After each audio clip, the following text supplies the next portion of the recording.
एक बार भगवान बुद्ध जेतवन बिहार में रह रहे थे। भिक्षु चछुपाल भगवान से मिलने के लिए आए थे।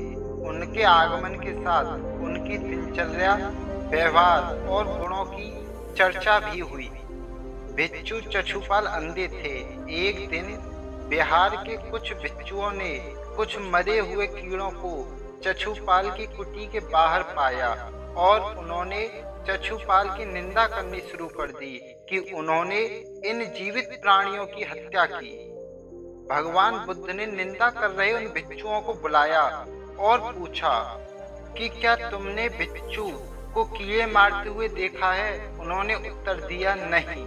इस पर भगवान बुद्ध ने उन साधकों से कहा कि जैसे तुमने उन्हें कीड़ों को मारते हुए नहीं देखा, वैसे ही चछुपाल ने भी उन्हें मरते हुए नहीं देखा और उन्होंने कीड़ों को जानबूझकर नहीं मारा, इसलिए उनकी निंदा या बुराई करना उचित नहीं है।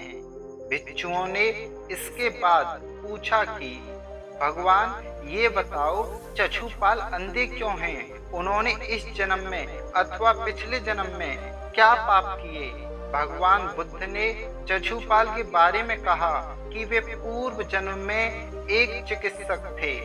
एक अंधी स्त्री ने उनसे वादा किया था कि यदि वे उसकी आंखें ठीक कर देंगे तो वह और उसका परिवार उनके दास बन जाएंगे। स्त्री की आंखें ठीक हो गई, पर उसने दासी बनने के भय से यह मानने से इनकार कर दिया कि मेरी आंखें ठीक हो गई हैं। चिकित्सक को तो पता था कि उस स्त्री की आंखें ठीक हो गई हैं, वह झूठ बोल रही है। उसे सबक सिखाने के लिए या बदला लेने के लिए चछुपाल ने दूसरी दवा दी। उस दवा से महिला फिर अंधी हो गई।